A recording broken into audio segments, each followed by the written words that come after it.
গাছের চেহারা যদি ভালো না থাকে হরিণীর চেহারা ভালো থাকবে না, না হরিণীর চেহারা যদি ভালো না থাকে বাঘের চেহারা ভালো থাকবে না, বাঘের চেহারা যদি ভালো না থাকে সুন্দরবনে টুরিস্ট পার্টির মনের ইচ্ছা ভালো গতি থাকবে না। বাঘের নিশানাটা একদম প্রখর আর খুব জেদি এবং খুব দৃঢ়, ও নিশানা ফেল করে না। 1000 মানুষ থাকলে ও যাকে নিশানা করবে তাকেই ধরার চেষ্টা করবে।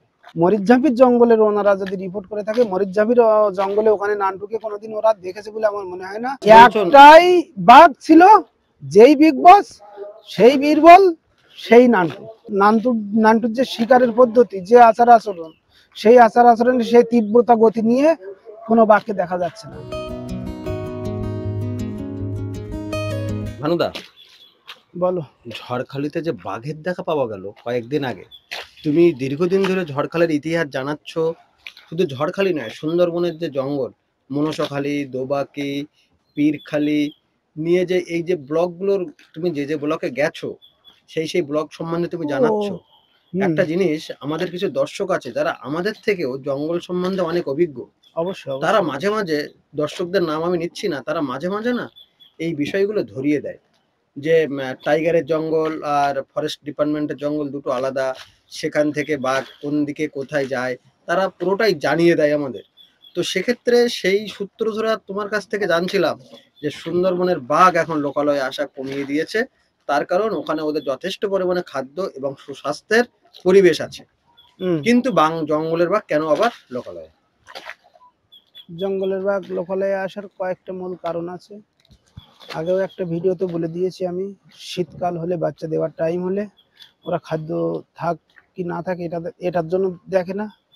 যখন মা বাঘদের বাচ্চা দেওয়ার টাইম হয় না, তারা তখন একটা সুন্দর নির্জন জায়গা দেখে, যেখানে পুরুষ বাঘের সংখ্যা থাকবে, কম থাকবে না, নির্জন জায়গায় যেন বাচ্চাটা না খেয়ে নেয় অন্য কোনো বাঘে। পুরুষ বাঘেরা আবার বাচ্চা খেয়ে নেয় অনেক সময়। তার জন্য এরা বেশি অংশ টাইমই লোকালয়ে, ভুল করে লোকালয়ে চলে আসে। কারণ লোকালয়ের নদীর চরে যে জঙ্গলগুলো দেখে ওরা ওপার থেকে, ওরাও মনে করে ওটা একটা জঙ্গল, পার হয়ে ওখানে যাই, এইভাবে জঙ্গলে চলে আসে। কিন্তু যখন এই লোকালয়ে লাগোয়া যে জঙ্গলে তারা আসলো, সেখানে এসে কিন্তু বাঘের পায়ের ছাপ পাওয়া গেল, বাঘ পাওয়া গেল না। ব্যাপারটা কিরকম হলো? অনেক সময় নিজের থেকে আবার ভুল জায়গায় এসে পড়েছে বলে পার হয়ে চলে যায় নিজে নিজে। আর যেগুলো পার হয়ে যায় না, বাঘের পায়ের ছাপ খুঁজে আমরা যখন মনে করি এই জঙ্গলটার ভিতরে আছে বাঘটা, এই 200 ফুট বা 500 ফুটের ভিতরে, তখন ফরেস্টারকে সংবাদ দিয়ে আমরা ওই 500 ফুট বেড দিয়ে, জাল দিয়ে ব্যারিকেড করে দিই। ব্যারিকেড করে দেওয়ার পরে খাঁচা পেতে দিই ছাগল দিয়ে ওর ভিতরে, থাকলে খাঁচায় পড়ে যাবে। খাঁচাটা ধরে নিয়ে আবার চামটার জঙ্গলে হোক বা কেঁদোখালি হোক, যে চামটায় বেশি অংশ বাঘগুলোকে ছাড়া হয়, ওখানে আবার ছেড়ে দিয়ে আসা হবে গভীর জঙ্গলে। শুনছিলাম যে নানটুর এখন দেখা পাওয়া যাচ্ছে না, কিন্তু তুমি এখানকার যেসব জেলে ভাইরা যায় তাদের কাছে শুনছিলে যে নানটু আছে। তথ্য পরিসংখ্যানে বলছে যে নানটুর হাতে মারা গেছে প্রায় 20 থেকে 25 জন 2021 সাল থেকে, আর বেঁচে ফিরেছে তো অগণিত মানুষ। এটা কিভাবে দেখো? না, আগের কথাগুলো সব ঠিক আছে তোমার, সুমন। বেঁচে ফিরেছে অগুন্তি মানুষ, এটা যে দিয়েছে রিপোর্ট বা তুমি যেখান থেকে রিপোর্ট তৈরি, কিন্তু আমি তো দেখছি যে সুন্দরবনে যাচ্ছে ওই বাঘ দেখা যাচ্ছে, ওরা ফিরে আসছে খাঁড়ি থেকে, এরকম তো হয়েছে। তাহলে এগুলো কি বেঁচে ফেরা নয়? একটা বিষয় আগে বোঝো সুমন, তুমি তর্ক করো আমার সাথে, কিন্তু ভুল করলে তো হবে না। বেঁচে ফেরা বাঘের মুখ থেকে কোনগুলোকে বলবো আমরা? যারা বাঘের সাথে লড়াই করবে, যারা বাঘের একটা নৌকায় ধরো 4 জন কি 5 জন লোক গিয়েছে, তার মধ্যে একজনকে বাঘে আক্রমণ করলো, আর 3 জন 4 জন সেই বাঘটার সাথে হস্তাধস্তি লড়াই, লাঠি সোটা নিয়ে ইত্যাদি করে ফিরে আসবে, এটাকে আমরা বলবো বাঘের মুখ থেকে বেঁচে ফেরা। কিন্তু আমি নৌকা নিয়ে এই খালে বসে আছি, ওই 500 ফুট দূর দিয়ে বাঘ পার হয়ে যাচ্ছে, বাঘ তো বাঘের মতো পার হয়ে যাচ্ছে, তার খাদ্যের সন্ধানে কোন জায়গায় যেতে হবে কোন, কিন্তু আমি দূর থেকে দেখলাম বাঘটাকে, এটা তো আমি বেঁচে ফিরলাম না বাঘের মুখ থেকে। তা আমি, কেউ যদি বাঘ দেখে এসে বলে আমি বাঘের মুখ থেকে ফিরে এসেছি, কারণ বাঘের মুখে পড়ে 100-র ভিতরে 90 জন মারা যায়, যদি 100-র ভিতরে 10 জন বেঁচে ফিরতে পারে, তাহলে তোমার বাঘে আক্রমণ করার সংখ্যা তুমি কম বলছো, মানে মারার সংখ্যাটা কম বলছো, বেঁচে ফেরার সংখ্যাটা কোনোদিন বেশি হবে না বাঘের মুখ থেকে। আচ্ছা, এটা ভুল রিপোর্ট আমি মেনে নিতে পারবো না, আমার অভিজ্ঞতা ওটা বলে না। তবে তোমাদের যারা বুঝিয়েছে বা যারা এই ইন্টারভিউগুলো দিয়েছে, তাদের কোন অভিজ্ঞতা দিয়েছে আমি বলতে পারবো না, কাউকে তো আমি কিছু বলতে পারবো না। তবে আমার যুক্তি দিয়ে বোঝাতে হবে, তর্ক দিয়ে বোঝাতে হবে যে একটা বাঘের মুখ থেকে বাঘ যদি আক্রমণ করে তাকে ফেরায় না দাঁড়াতে, আচ্ছা নিয়েই যাবে।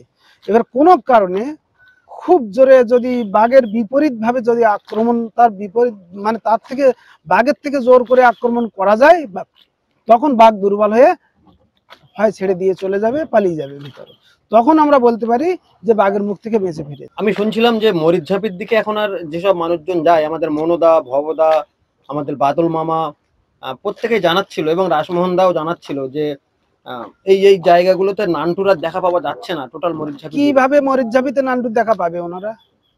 নান্টুর এরিয়া মরিচঝাপির ও লাইনই নয়। আচ্ছা নান্টুর এরিয়া আমি বলে দিচ্ছি শোনো, এর আগে একটা ভিডিওতেও বলেছি শুনুন। নান্টুর এরিয়া তোমার দোবাঁকি, পীরখালি, মনসাখালি, মেটে আর নবাঁকি, এই এরিয়াগুলোই নান্টু রাজত্ব করত। কিন্তু বর্তমানে নান্টুকে দেখা যাচ্ছে না, অফিসিয়াল ভাবেও নান্টুকে খুঁজে পাচ্ছে না। আমরাও লোকালিটি কোনো জেলে বা যারা জঙ্গল করে তাদের কাছে নান্টুর কোনো সন্ধান মিলছে না, কারণ নান্টুর যে গতিবিধি, নান্টুর যে শিকারের পদ্ধতি, যে আচার আচরণ, সেই আচার আচরণে সেই তীব্রতা গতি নিয়ে কোনো বাঘকে দেখা যাচ্ছে না। অতএব আমরা মনে করছি নান্টু নেই। কিন্তু কিন্তু আমরা এটাও তো শুনি যে তুমি যেটাকে বীরবল বলছিলে, ওরা বলছেন আরেকটা নতুন দাদা এসছে বাজারে, বিগ বস। বীরবলটাকে ইংলিশ নামে আমরা বিগ বস বলে ডাকতাম, আর আচ্ছা বাংলা নাম বীরবল, আর বীরবলের আর এক নাম নান্টু। আচ্ছা, তাহলে তুমি বিগ বস বলছো? একটাই বাঘ ছিল, যেই বিগ বস, সেই বীরবল, সেই নান্টু। একটা মানুষের যেমন একটা ডাক নাম থাকে না, ওই বীরবলেরই ডাক নাম নান্টু। আমি যেটা বীরবল বলে ইন্টারভিউ তোমাদের দিয়েছি, ওরই নাম বীরবল, ওরই নাম নান্টু, ওরই নাম বিগ বস। আচ্ছা, কিন্তু ভানুদা তুমি যেটাকে বীরবল বলছো, তার কি এখন আর দেখা পাওয়া যাচ্ছে? তপনদার কাছে আরে বাবা, সেইটাই তো দেখা পাওয়া যাচ্ছে না। ও আচ্ছা আচ্ছা নান্টুকে দেখা পাওয়া যাচ্ছে না মানেই বীরবলকে দেখা পাওয়া যাচ্ছে না। আচ্ছা তাহলে কিন্তু তুমি বিগ আলাদা বসটা করে, ওরা বলছে আলাদা। না বিগ বস আলাদা নেই। আমার জানা যতটুকু, ফরেস্টার অফিসারদের কাছেও আমরা মাঝে মাঝে যখন এক জায়গায় গল্প করি, যখন ওনারা এখানে বাজারঘাট করতে আসেন, এক জায়গায় কথা হয়, কিছু কিছু ক্ষেত্রে বাঘ নিয়ে কথা হয়, জঙ্গল নিয়ে কথা হয়, জেলে পার্টিদের কাছ থেকে কেমন কি মাছ পাচ্ছেন, ওনারা কি মাছ খাচ্ছেন, কি কাঁকড়া খাচ্ছেন, কোনগুলো এখন জেলে পার্টিরা বেশি অংশ পাচ্ছেন, এগুলো নিয়েও আলোচনা হয়। সেই আলোচনার মধ্যে দিয়ে দেখলাম বিগ বস যিনি, তিনি বীরবল, তিনি নান্টু। অতএব ওই তিনজনেরই দেখা পাওয়া যাচ্ছে না, তিনজন মানেই একজন। এই তিনজনই আর কি একা, হ্যাঁ বিভিন্ন নামে আছে। হ্যাঁ, এইবার যদি তোমার মরিচঝাপির জঙ্গলের ওনারা যদি রিপোর্ট করে থাকে, মরিচঝাপির জঙ্গলে ওখানে নান্টুকে কোনোদিন ওরা দেখেছে বলে আমার মনে হয় না। ওই জঙ্গলটায় নান্টু কম থাকতো বা যেত না বলে আমার মনে হয়। নান্টুর সচরাচর গতিবিধি থাকতো এই এরিয়ার ভিতরে, এই 30-40 কিলোমিটার এরিয়া আছে এখানে, এই পর্যন্ত, নবাঁকি থেকে আর মনসাখালী পীরখালি পর্যন্ত। আচ্ছা, দুবাকি নবাকি এই মেঠে, মনসাখালী, পীরখালি, আচ্ছা এর ভিতরে নান্টুর গতিবিধি, নান্টুর শিকার, এর ভিতর দিয়ে বহু লোককে উঠিয়েছে, শিকার করে নিয়েছে। গতবারও দুজনকে নিয়েছে। হ্যাঁ, এক এক বছরে 4-5জনও নিয়েছে গতবারের আগে। একটা বিষয় আমি ভাবছি, যেটা নান্টুর তো একটা যথেষ্ট বয়স হয়ে এসছে। আচ্ছা হ্যাঁ, এটা ঠিক, এটা ঠিক। বয়সের তারতম্য অনুযায়ী সে দেখাচ্ছে অচল হয়ে আসছে, এখন আর শিকারে সক্ষম হচ্ছে না, রিক্সের শিকারগুলো নিতে পারছে না, মাছ কাঁকড়া খেয়ে জীবিকা নির্বাহ করছে, এমনও হতে পারে। মানুষ যেমন বয়স হয়ে গেলে চলন ক্ষমতা হারিয়ে ফেলে, ওদেরও বয়স হয়ে যায়। 16-17 বছরের পর থেকে বাঘের আর গতিবিধি আস্তে আস্তে কমে আসে, বৃদ্ধ হয়ে যায়, ওরা তখন চলতে অক্ষমতা এসে যায়। কিন্তু তাহলে এখন নতুন যে বাঘটা এসছে তার নাম এরা বিগ বস দিচ্ছে, কিন্তু ওটা নয়, তাহলে নতুন বাঘ একটা এসছে কিন্তু বাজারে। নূতন বাঘ সৃষ্টি হতে পারে, অবশ্যই পারে, কারণ নান্টু যে দ্বিতীয় কোনো নান্টু, দ্বিতীয় কোনো বীরবল তৈরি হবে না, এর কি গ্যারান্টি আছে? এক মস্তান মারা যাবে, আবার মস্তানের জন্ম হবে। আচ্ছা পিছন পিছনে একটা মস্তান মারা গেলে 3টে মস্তানের জন্ম হয়, 4টে মস্তানের জন্ম হয়। তো তোমার নান্টুর মতো শক্তিশালী বাঘ আবার পুনরায় তৈরি হচ্ছে, তাদেরও একটা নতুন নাম পাবে, তারা প্রকাশে আসবে। কিন্তু নান্টু যে নামটা নিয়ে গেছে বা দিয়ে গেছে, আমাদের মুখে মুখে ছড়িয়ে গেছে, কিন্তু যথেষ্ট একটা লোকালিটি করে গেছে নান্টুর নাম। আচ্ছা, কিন্তু এই নান্টুর মতো সাহসী বাঘ কি মনে করো যার হচ্ছে? সবাই তৈরি হয় না ওর মতো সাহসী, ওর মতো মানব শিকারী সব বাঘ তৈরি হতে পারে না। মানব শিকার করতে গেলে বাঘদের একটা রিস্ক নিতে হয়, তাদের জীবনেরও বাজি নিতে হয়। আচ্ছা তা সব বাঘ সেরকম সাহসে কোলাবে কিনা, এখন যদি তৈরি হয়ে যদি আসে তাহলে আমরা বুঝতে পারবো যে এই বাঘটা আবার তৈরি হয়েছে। আচ্ছা এবার সচরাচর দুই একটা শিকার করতে করতে তারপরে তো মানুষ তৈরি হবে। আচ্ছা। এখন সেটাকে বলা যাবে না সঠিকভাবে কিন্তু না ঝড়খালি দেখলে। যেটা এসেছিল এটা কেমন বাঘ? এ সাধারণ সিম্পল বাঘ, হঠাৎ পার হয়ে আচ্ছা এসেছে। ও পার্কের থেকে এ বাঘগুলো ওকে ডাকলো, গর্জন করলো। ও গর্জন শুনে মনে করলো ওখানেও জঙ্গল আছে, একটু ঘুরে একদম আসি। একদম। এসে দেখে না, ওরা খাঁচার ভিতরে, আমি আমার ফিরে যেতে হবে আবার আমার জায়গায়। এই রকম ব্যাপারগুলো হয়। আবার অনেকে যখন ফিরে না যায়, ঘোরাঘুরি করতে থাকে, তখন ফরেস্টার তৎপরতা হয়ে খাঁচা দিয়ে ধরতে হয়। আচ্ছা কেউ কেউ ফিরে চলে যায়। তো ঝড়খালিতে যেটা এসেছিল, খোঁজ পেয়েছিলাম, দেখেও ছিলাম, কিন্তু ফিরে গেছে বলে মনে হয়, ওটাকে আর ধরাও হয় তারপর আর কোনো সন্ধান পাওয়া যায় না? না, ফিরে চলে যায় ওরা। ওরা তো মনে করলে 10 মিনিটের ভিতরে এই নদীটা পার হয়ে আসবে, এত বড় নদী, আবার চলে যাবে 10 মিনিটের ভিতরে। এটাই মনদা বলছিল জলেও খুব ক্ষিপ্র। জলে ওরা একটা 1 সিলিন্ডার বোটের সমান চলতে পারে, মোটে না পারলেও 1 সিলিন্ডার বোট দেবো আমি। 1 সিলিন্ডার বোট যে স্পিডে চলে, ওরা মনে করলে সেই স্পিডে জলে সাঁতার কাটবে। এবং শুধু সাঁতার কাটবে না, স্রোত নদীতে বয়ে যাচ্ছে, কিন্তু ও নিশানা করবে বাঘ, যে নিশানাটা করবে, ধরো ওই গাছটা সোজা নিশানা করলো, স্রোতে কিন্তু ও হেলবে না, ও সেই নিশানা সোজাই উঠবে। আচ্ছা কিন্তু একটা ইঞ্জিন চালিত বোট, সে বরঞ্চ 5 হাত পিছিয়ে যাবে আচ্ছা স্রোতে। এইরকম বাঘের নিশানাটা একদম প্রখর আর খুব জেদি এবং খুব দৃঢ়। ও নিশানা ফেল করে না। 1000 মানুষ থাকলে ও যাকে নিশানা করবে তাকেই ধরার চেষ্টা করবে। কিন্তু তাহলে এখন দোবাকি ওই কেন্দ্রিক জন্য তোমার একটা প্রবাদে আগের আগের যুগের মানুষ যারা, তারা বলে গেছে না, যে সাপের লেখা আর বাঘের দেখা, বাঘ দেখলে তাকে ছাড়ে না। কিন্তু ঠিক যদি কোন চোখে দেখবে, যে শিকারির চোখে দেখলে, 1000 লোক আছে সবাইকে বাঘ দেখছে, কিন্তু ওর মধ্যে একজনকে শিকারির চোখে দেখবে, শিকারির চোখে যাকে দেখবে তাকে ছাড়বে না। 1000 লোক ওর পিঠে লাঠি দিয়ে মারছে, কিন্তু ওই যাকে দেখেছে তাকেই ধরার চেষ্টা করছে। এইরকম জেদি থাকে বাঘগুলো। তাহলে এখন দোবাকি নবাকি মনসাখালী এই পঞ্চমুখী কেন্দ্রিক যে জঙ্গল, সেখানে তাহলে আর নানটুর দেখা পাওয়া যাচ্ছে না এখন? নানটুর দেখা পাওয়া যাচ্ছে না, তবু জঙ্গলে কোনো সতর্কতাভাবে থাকতে হবে, বা থাকছে মানুষ। তার মধ্যে যে আক্রমণ দুই একটা হচ্ছে না, এটা ভুল হচ্ছে, কিন্তু নানটুর দেখা পাওয়া যাচ্ছে না। যে আক্রমণগুলো হচ্ছে, যারা ফিরে এসে বলছে, সে নানটুর মতো মূর্তি বা নানটুর মতো কাজ দেখানুন এই বাঘগুলোর ভিতরে নেই। অতএব নানটুকে দেখা পাওয়া যাচ্ছে না। এই জন্য আচ্ছা নানটুর কেমন ছিল, নানটু একটা মানুষকে যদি ধরতো, বন্দুকের গুলির আগে তাকে নিয়ে চলে যেত। আচ্ছা ঝপাং করে একটা শব্দ হবে, জলে এসে পড়বে, উড়োর জল হোক কোমর জল হোক, আর ছাঁত করে নিয়ে বেরিয়ে যাবে, কোনো টাইম দেবে না। এ বাঘগুলো সেই ক্যাপাসিটি করতে পারছে না। অতএব নানটু বুঝবো কি করে? আচ্ছা আচ্ছা। আর আর আর আর নানটুর আর একটা বৈশিষ্ট্য ছিল, সেটা হচ্ছে বছরে 2-4টা করে মানুষ ওই এমনি নিখোঁজ করে আবার দিত। নানটুর গলায় একটা বেল দেওয়া ছিল, যেটা ওই জিপি ক্যামেরা নাকি একটা বলে, আমার মনে আসছে না। এদের গলায় জিপিএস। হ্যাঁ, জিপিএস নানটুর গলায় লাগানো ছিল। কিন্তু সেটা সে বা নানটুকে দেখলে আমরা বুঝতে পারবো, বা জেলে পার্টিরা যারা মাছ ধরে, যারা এর আগেও দেখেছে, তারা তো এর আগে যারা ধরো দীর্ঘদিন মাছ ধরছে, হ্যাঁ নানটুকে কোথাও পার হতে বা কোথাও হাঁটতে চলতে দেখেছে কোনো সময়, সেই নানটু যদি আক্রমণে আসে, তাহলে এরা বুঝতে পারে যে নানটু এসেছিল।